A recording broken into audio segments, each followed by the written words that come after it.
Hey, welcome to another episode of Marketing Against the Grain Super Bowl ad reaction episodes. In today's episode, we are going to be reviewing 2023's best and worst Super Bowl ads. And we're going to talk about, is it really worth spending $7 million on a 30-second commercial? I've got some ideas of how all of us could maybe spend that money a little better. All right, let me tell you about my most favorite and least favorite Super Bowl ads of 2023. The winner to me for actual ad spot, the real winner is Rihanna, but we're going to get to that. The winner for me for actual Super Bowl ad spot was a company called Tubi. They are a streaming service. And what was so brilliant about their ad is it wasn't an ad. It got you out of the way of thinking. And what I say about that is it looked like you were coming back to join the Super Bowl. You had the Super Bowl announcers coming back on screen and saying, "Welcome to the Super Bowl." And then what happened is the interface for their app, which is a streaming service that you use on your TV, popped up and they started to go and select a movie. And that had me reaching for the remote. And everybody I've talked to, they were in groups of people, and everybody who saw that ad went reaching for the remote, being like, "Hey, who's doing this? Who's turning the game off? Why are we watching a movie right now? We're watching the Super Bowl." And that is the exact thing you want to have happen. When you shift people's way of thinking, that's when they really start to stop and say, "Oh, that was different. What happened?"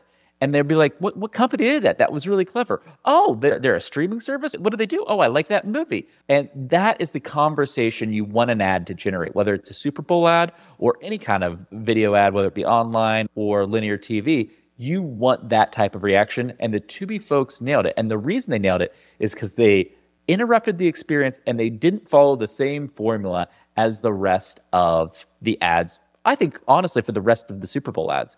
Like, for example, my least favorite Super Bowl ad was the Will Ferrell and General Motors ad. I love Will Ferrell. He is hilarious. But my problem with that, it reeked of trying too hard, and it reeked of trying to be just like everybody else. And so they had Will Ferrell driving an electric vehicle. Their whole message was trying to communicate, oh, we are doing more electric vehicles, and you as a consumer need to buy more electric vehicles, right?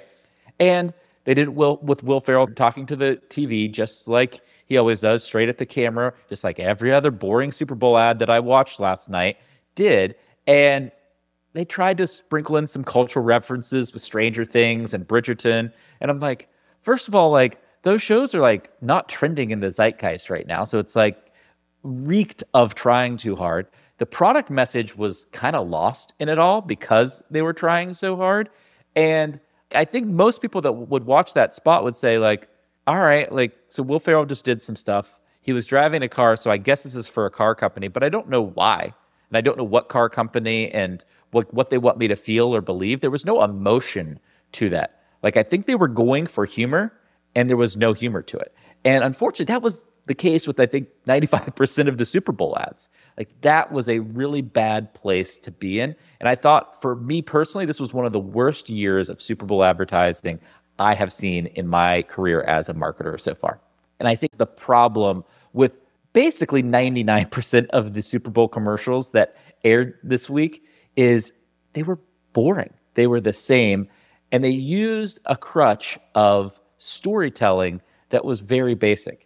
Hey, we're going to tell you about our product with a celebrity front and center and try to make it entertaining for you all. The reason that's so hard is because they're spending so much money on these ads. What you hear and what you'll read is that, oh, a Super Bowl ad costs $7 million, between $6 and $7 million. And that's true, but it's not the whole story. Let me tell you a little secret. That's the price for the Super Bowl ad. But to buy that Super Bowl ad, you also have to do what's called a media match, which means you need to spend whatever that Super Bowl ad cost. So let's say it costs, in this example, $7 million. You need to spend another $7 million in ads on the network who's running the Super Bowl. This year it was Fox, throughout the rest of the year. So you have to commit to actually spending $14 million to run a Super Bowl ad. And if you're a big company like General Motors, you're probably spending that otherwise. But there are so many companies out there that cannot afford $14 million in just ads on one television network that, one, is for the Super Bowl or for, the regular NFL season, news events, whatever happen on that network the rest of the year. But that's the hidden cost of a Super Bowl ad. Think about that. Is it worth $14 million for you?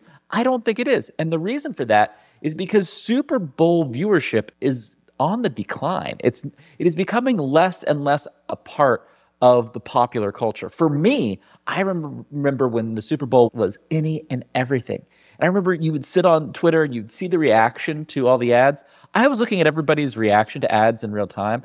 And you know what the reactions were? Apathy.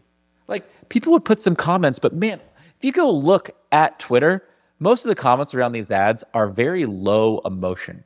Like, oh, that was kind of funny. Or, oh, I like that they picked that celebrity for that ad. It wasn't like, oh my gosh, I would have never have thought of that. And that makes me have this emotional connection to the brand, which is what you're trying to do. So then you're saying, why do people spend 7, i.e. 14 in reality, $1 million on a Super Bowl ad? And they're doing that because the media landscape has purely fractured. And there's not that many places where you can get live attention with a mass market of consumers in the US and around the world. And the Super Bowl still is one. That being said, I think for the vast majority of businesses, a Super Bowl commercial is a bad idea. And let me talk to you about how I would go to spend $7 to $14 million differently. Think about that. Like, for most businesses, that's like more than their marketing budget, or if it's that business is going really well, like that's their entire marketing budget.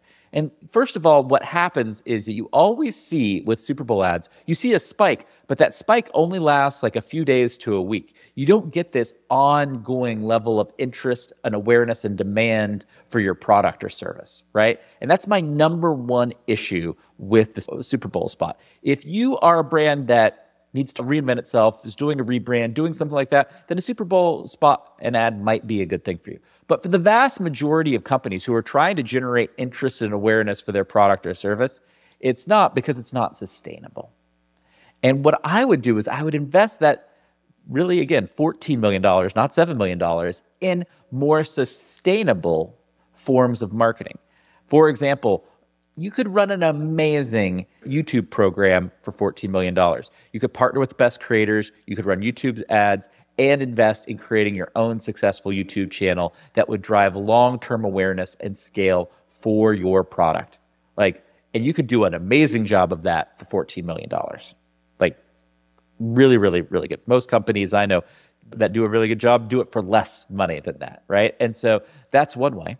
The second way would be creating ads and content across other platforms. Like, you could spend, even if you just want to do ads, I think you can do better doing really great creative across YouTube and TikTok and probably Google search right now today. That's going to be a much more consistent demand. And more importantly, you need to spread that expense out throughout the year instead of having to take it all at the start of the year. And with that spread out of expense comes constant demand for your product and service. In marketing, the thing you want to do is, yes, you want to create big touch point moments, but you also want to create constant demand. And the way you do that is to build ownable assets that build demand for you over time. Those are not ads. Those are content programs. And those content programs could be on YouTube, could be text-based on your blogs that get discovered by search engines, could be on TikTok, could be on a host of different channels.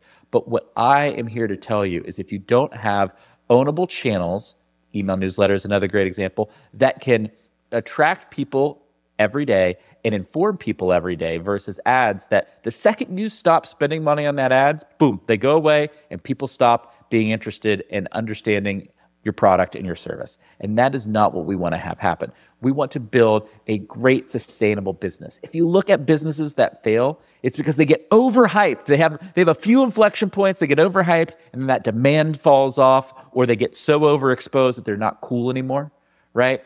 And when I think about the Super Bowl and the ads in 2023, the biggest problem that I have is that the ads were the same.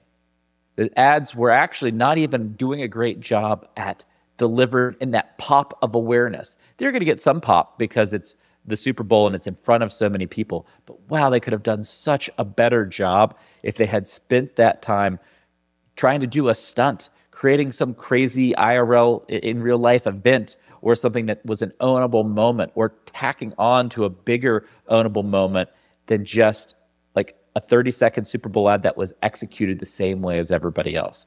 And I quite frankly was the most disappointed this year that between the agencies and the marketers, what you saw here was really low risk advertising, really low risk messaging. Other than the Tubi example, I thought the Doritos ad was also very good.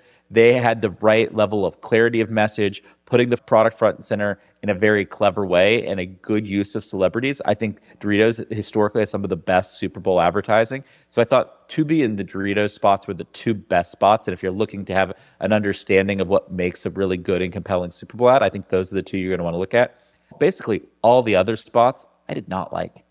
I didn't think that the T-Mobile spot with Bradley Cooper landed well at all. I didn't think any of the car and automotive, which was a big advertising section of the Super Bowl, I didn't think any of those landed well. The last thing I will tell you about Super Bowl and Super Bowl ads is that the best ad of Super Bowl 2023 wasn't an ad at all. And that's because the best ad of Super Bowl 2023 was Rihanna. Rihanna, who was our halftime performance, she got out her Fenty Beauty makeup and she put it on in the middle of her show. And so that compact was front and center, and you saw her go and use the product in this grand kind of crazy performance. And that was the best advertisement. There were so many people out there being like, wow, I love Rihanna. What compact is that? Oh, it's her own. Oh, what does this brand do? Oh, do they have a product that would work for me? And that's a reminder that the best marketing is organic in a situation versus this ad that tries to interrupt you and tell you a different story than the story you're watching. Rihanna was able to bring an ad right into the context of her concert. So it was a double win for her. She crushed it. She's going to sell a ton of music and get a ton of streams on her music. But more importantly, she's going to sell a lot more beauty products. And I'll tell you what, her beauty products, way better product and way better margins than her music getting streamed and her getting paid a fractional cent on that streaming of that song. So those are my takes of the marketing that was all around Super Bowl 2023. I think we saw a couple of really good and clever ads, and the vast majority were terrible, honestly. And the best out of all goes to Rihanna. Rihanna pulling out that Fenty Beauty compact right in the middle of her performance was an amazing move, great business strategy, and I would love to hear and see the data over the coming weeks of how well that worked for driving sales for her beauty brand. This has been Marketing Against the Grain. Drop in the comments what you think was the best and worst Super Bowl spot of 2023. I'd love to hear from you, and I'll be back with you all real soon.